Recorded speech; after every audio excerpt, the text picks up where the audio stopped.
E aí pessoal, é para amanhã, 5 de agosto de 2026, um foguete da SpaceX do Elon Musk, que não conseguiu voltar à órbita, dá uma pancadinha de leve na Lua.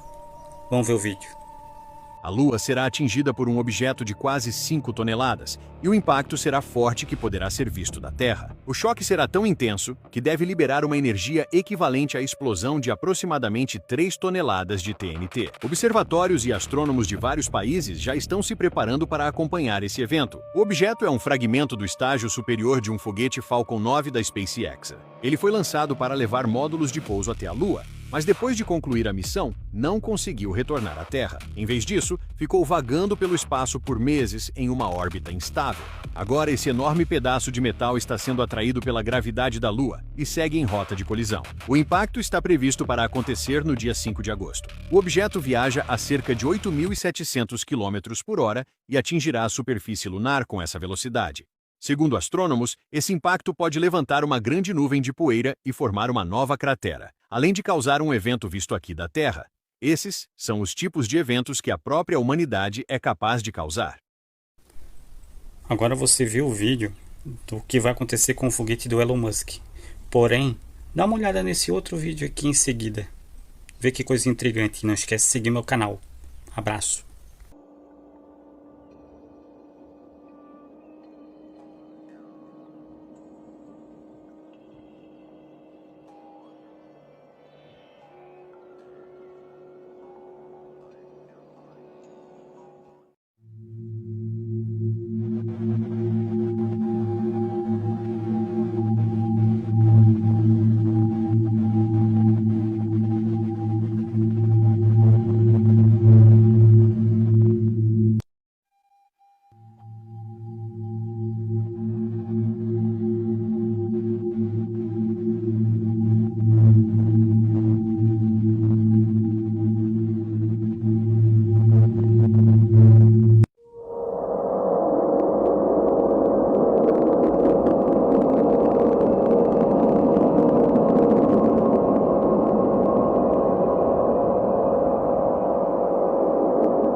É verdade que vai colidir um foguete da SpaceX com a Lua e que vai ser possível de ser visto aqui no Brasil?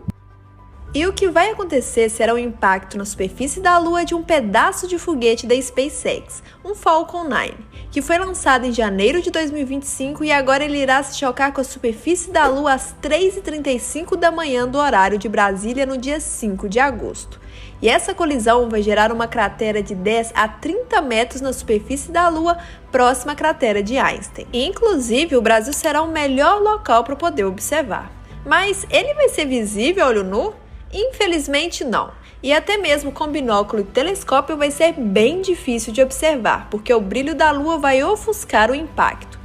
Mas para quem tiver telescópio pode conseguir ver a pluma de poeira, já que o impacto será bem na borda da Lua. E para observar, você deverá apontar o seu telescópio para a cratera de Einstein. Não tripulado caiu hoje na Lua. Foi uma oportunidade para os cientistas estudarem o solo lunar, mas também um alerta sobre os riscos do lixo espacial. Em janeiro do ano passado, o Falcon 9 da SpaceX, do bilionário Elon Musk, partiu levando 2 módulos de pouso até a superfície lunar. Depois, parte do foguete ficou à deriva. Só que a estrutura de 14 metros de comprimento e 4 toneladas, influenciada pela gravidade, entrou em rota de colisão com a Lua e pode ter formado uma cratera de 18 metros de diâmetro. Embora não tenha sido planejado, pesquisadores acreditam que o incidente pode trazer informações importantes sobre a superfície lunar. Essa não é a primeira vez que a estrutura de um foguete entra em colisão com a Lua. Em 2009, a NASA fez isso, mas de modo planejado. A agência enviou uma sonda para literalmente levantar poeira. E a partir disso, detectar água. O astrônomo Matt Bothwell, da Universidade de Cambridge, reconhece a importância científica, mas faz um alerta. Devemos nos preocupar com a questão do lixo espacial. O espaço está ficando cada vez mais congestionado. É possível que em algumas décadas fique realmente difícil ultrapassar a órbita da Terra por causa da quantidade de detritos espaciais. A NASA tem planos ambiciosos de começar a construir uma base na Lua ainda nesta década.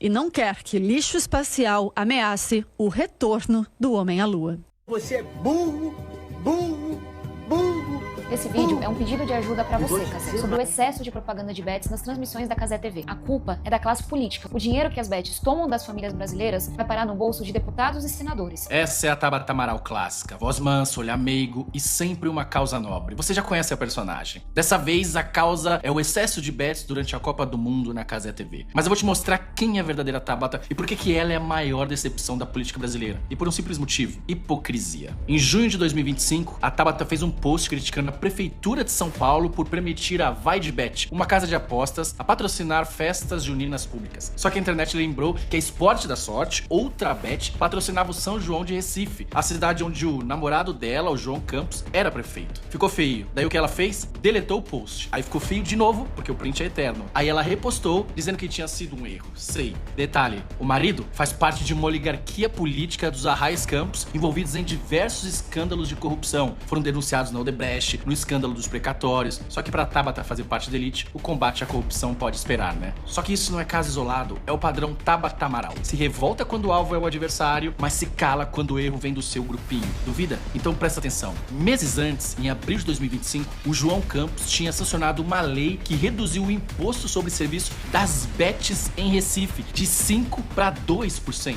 Sabe quanto paga de ISS uma quimioterapia em Recife? 5%. Hospitais? 5%. Eles pedem redução há anos, só que nunca conseguiram. Já as bets e a Tabata não falou nada, nenhum tweet, zero. Porque esse é o padrão. A Tabata só surfa o que tá na moda, não tem convicção nenhuma. Ela vai sempre no que é mais populista. E eu vou te provar de novo. Se o problema são as bets, por que ela ficou calada quando o Lula sancionou a Lei 14.790 que regulamentou as bets em 2023? Se o problema são as bets, por que ela ficou em silêncio quando o Lula impôs um sigilo de 100 anos aos processos de bets? É simples, porque não tava nos trending topics. E porque o erro, quando veio do Lula, seu aliado político. É triste, né? Só que essa hipocrisia que marca a trajetória política da Tabata. A menina que diz defender liberdade de expressão acionou o Ministério Público contra um humorista por uma piada. A garota que diz defender as mulheres nunca fala nada quando a assediada é uma mulher de direita. Só que nada disso que eu falei se compara ao que aconteceu em dezembro de 2025. O João Campos nomeou Lucas Vieira como procurador municipal do Recife numa vaga de pessoas com deficiência. Só que o cara tinha ficado em 63º lugar no concurso. Só que ele é filho de um juiz que dias antes tinha arquivado uma investigação de corrupção na gestão do João Campos. E depois do concurso, o Lucas protocolou um documento alegando ser autista, o que é proibido protocolar depois. A prefeitura foi e aceitou mesmo assim e tirou a vaga de Marco Venício, candidato com deficiência que foi classificado em primeiro lugar. E a Tabata, quando isso aconteceu, sumiu, desapareceu. Essa é a Tabata Amaral de verdade. A menina que prometeu renovar a política brasileira, mas se cala em diversos casos de corrupção, faz parte de uma oligarquia política e acabou virando tudo aquilo que jurou combater. Você prefere trabalhar 1 hora extra, mas ter 1 hora de intervalo, ou trabalhar sem intervalo e sair mais cedo? Nem lembro mais de quando eu trabalhava. Você roubaria para alimentar sua família? A resposta politicamente correta seria que não, mas se fossem meus filhos, alguém que eu amo, eu acho que eu roubaria sim. Raramente mais uma vez, agora sobre a Covid.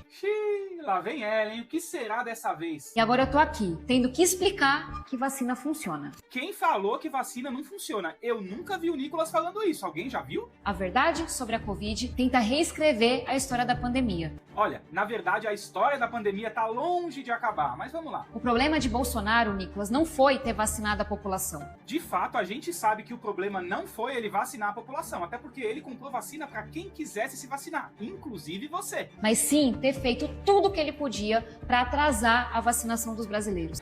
Mas ele não atrasou a vacina, essa é outra falácia de vocês da esquerda. Assim que a Anvisa liberou a vacina, Bolsonaro comprou vacina para todo mundo. Que as pessoas não usassem máscaras. Olha, eu não vi em momento algum o presidente Bolsonaro pedir para as pessoas não usarem máscara, hein? Acho que essa menina tá confusa. Aliás, essa menina é bem confusa, viu? Há pouco tempo atrás ela fez um vídeo criticando as bets, criticando todo mundo, só que o marido dela faz propaganda de bets lá na cidade dele, aí depois ela apagou o vídeo, uma confusão danada, não vai entender. E detalhe, né, tá se provando cada vez mais que as máscaras não serviram de nada. Suas denúncias sobre a pandemia vão fazer com que muita gente não se vacine mais. Na verdade, você tá errada, porque a população é livre. Então, quem quiser tomar vacina, que vai e tome, seja de Covid, seja de dengue. Ah, não, né? A de dengue que tá sendo estudada tá dando os efeitos colaterais que o governo resolveu parar de dar, né? E aproveitando, gente, se você é de São Paulo, tome a dose de reforço contra o sarampo na UBS mais próxima de você. Ah, agora eu entendi. Toda essa enrolação era pra falar da vacina do sarampo? Por que não falou logo, pô? É isso aí, pessoal. Vamos procurar aí a UBS ou o posto mais próximo da sua casa e vamos reforçar a vacina do sarampo. Afinal de contas, essa já é testada há anos, já foi aplicada diversas vezes, os efeitos já são conhecidos e ninguém vai ser cobaia dessa vacina, fechou?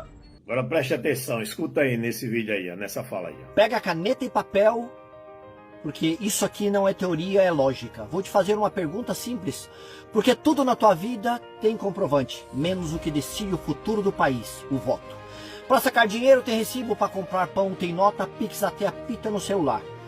E vou falar uma que é pesada, mas é real. Até na hora de limpar a bunda você precisa de papel para conferir se ficou tudo certo. Mas na eleição, aparece sempre um especialista em mandar em você. Confia e não pergunta. Confia nada, democracia não é igreja. Urna não é altar e eleitor não é fiel, é dono. Grava essa frase porque ela vale ouro. Transparência não ameaça sistema, ela ameaça quem prefere não ser observado. Auditar não é acusar fraude, auditar é provar que está tudo certo. Banco tem auditoria, empresa tem auditoria, até campeonato de futebol tem VAR. Mas quando o assunto é o poder, tem gente que entra em pânico só de ouvir a palavra conferir. É estranho, né? Quem não deve não teme. Agora pensa comigo, você confere troco de R$5, mas não pode conferir bilhões sendo decidido. Que tipo de lógica é essa? Vou subir o nível. Eleição que não pode ser verificada vira um ato de fé. E quando a fé substitui a verificação, o cidadão vira plateia, tipo otário. Porque quem não pode conferir não decide, só assiste. E país sério não funciona no tomara, funciona na verificação. Outra verdade que muita gente engasga para ouvir: poder que não aceita ser examinado começa a se afastar do povo. Não importa o lado, partido ou governo, isso é regra da democracia madura. Não se constrói confiança pedindo silêncio, se constrói confiança permitindo perguntas. Então fica a pergunta... Veja aí. Virou crime falar mal das urnas eleitorais. Eu sou meio burro nessas coisas, meio não, muito burro nessas coisas. Então eu penso o seguinte: você pode negar a existência de Deus, você pode negar, você pode apontar erros na Bíblia, dar versões diferentes da Bíblia, você pode apontar remédios que não funcionam, etc, etc, mas não pode falar nas urnas. De repente alguém descobre algum, não pode, é crime. Que história é essa? Por que essa... Não estou colocando dúvida nas urnas. Eu acho que poderiam liberar essa coisa do impresso. Você vota, sai um recibinho impresso, você põe em outra urna. Simples, fica mais concordo com ele. fácil de você apurar depois. Mas é outra história. Mas que história é essa? Que santificação? Você pode contestar, né? O Papa, você pode contestar exatamente, o Papa, era para ser permitido, o né? presidente da República. Liberdade de expressão. E não pode falar mal das urnas, e não pode apontar erros nas urnas. Que história é essa? Santificaram as urnas? Essa é a impressão que eu tenho. Pode ser que eu esteja enganado, que as urnas sejam Alexandria santificou ela. Um instrumento sagrado, e eu realmente estou assumindo uma posição de desrespeito. Mas por que as urnas? Você não pode... Se de repente alguém aponta alguma coisa, como você pode apontar que um carro dessa ou tal fábrica tem um problema. Qual é? Que história é essa? Virou bagunça. Olha aí. Aqui tá a urna por dentro. Deixa eu segurar aqui e apoiar para você. Vocês estão vendo imagens agora, muitas pessoas, eu acredito que praticamente todo mundo da nossa audiência vendo uma urna eletrônica por dentro pela primeira vez na vida. E isso daqui é o painel frontal da urna eletrônica. Por trás nós temos aqui o teclado. Esse teclado, se eu tirar essa capa aqui, é um pouco difícil de tirar nesse momento, mas ela tem uma resina aqui, epóxi, que ela protege um processador criptográfico. Internamente na urna eletrônica, nós temos uma fonte de alimentação. Uma das filosofias da urna é garantir ela se adapta ao ambiente e não o ambiente se adapta a ela. Assim, realmente eu nunca tinha visto essa urna por dentro, não, mas também é igual um computador que você abre, é a mesma coisa, né? É a mesma coisa. Pois é. E essa característica da urna é maravilhoso. Não é o ambiente que se adapta. A urna, ela se adapta ao ambiente. Ou seja, ela precisa de uma tomada para funcionar. Então, assim, importantíssimo, importantíssimo. Assim, me corrija se eu estiver errado. Me corrijam, pelo amor de Deus. Eu acho que, assim, a dúvida que as pessoas, porventura, quem sabe, tenham em relação às maquininhas aí, não diz respeito à parte física, o hardware, né? Diz respeito mais à parte do software aí, do sistema, né? Será que a gente pode conversar sobre esse trem aí?